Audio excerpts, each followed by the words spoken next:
a lot of the previous cast have worked together on other Avengers films, Yeah. and this is kind of your first one as Yeah. part of the group.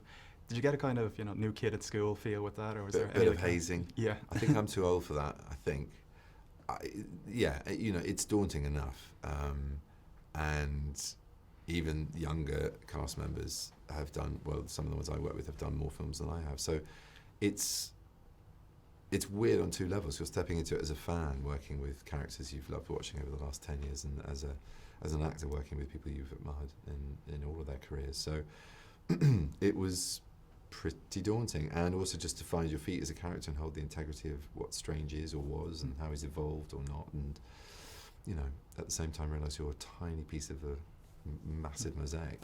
You spoke there about trying to find where your character is. Where is Doctor Strange in Infinity War now? That's a good question. I think there's definitely some retro engineering that needs to happen, I think, maybe to explain how he's got where he's got, because he seems much more self-assured. I mean, by the end of the first film, we do see a man who's very much in possession of the choice he's made, which is to service others for the greater good rather than his own egotism and going back to his old life by healing himself using his powers. So we know he's made a sacrifice to guard the sanctum, the New York sanctum, and to protect the time stone. And I guess compared to the sort of childish adolescent and ego-driven humour and lightness, there's a slightly more grown-up in the room aspect to him in this film, and he does some pretty cool shit. What can I say? You played Sherlock. You've played Doctor Strange now as well. Yeah.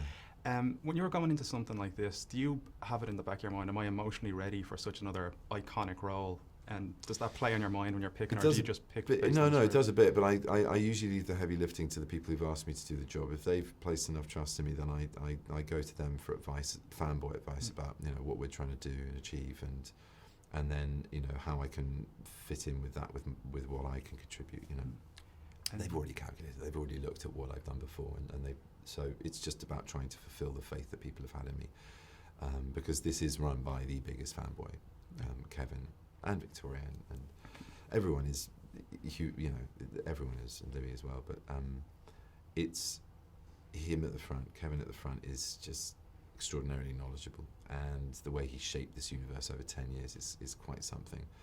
So yeah, a lot of the heavy lifting is done by them, as it was with the Sherlock group. Mark and Stephen are massive fanboys, so they knew more about it than I will ever know. So you trust that a little bit. And then, I don't know, I suppose because I'd done all right in that role in particular, I thought it was definitely worth a go. And speaking of iconic fanboy roles, Danny Boyle, who you worked with in Frankenstein, which sold out too quick for me to get tickets. I'm sorry. Yeah, but that was another one as well, very iconic role. He's taken over the James Bond franchise now. Is that something Has he? you'd be interested in? Has he? He has. Is that news? It's confirmed. When was that confirmed? Last week. Oh my God, right. He's writing away. and confirmed directing. That's very exciting. So he hasn't been in touch. Oh, you've got a great poker face anyway. Is that something you'd be interested in playing? I couldn't possibly comment. No, I think, danger lies that way of commenting, doesn't it? I seen last year you had an interview where you were setting yourself a goal to host Saturday Night Live, to perform a song in public, which you did with Pink Floyd of all people, and to play Richard III. Did I say I was going to do all those things? Yeah, on the Nerdist podcast. Oh, I can't have done that. Somebody must have made that up. Those are things that just happen to have happened amongst other seismic events in my life. But sorry, what was your question?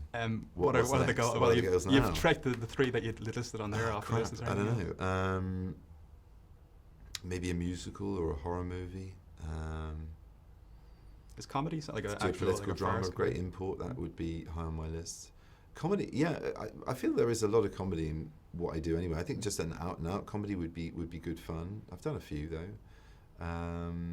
but I've never done a horror or a, as far as genre, I've never done a horror. Or is there any horror films or horror directors you'd be interested in working in? Many, yeah.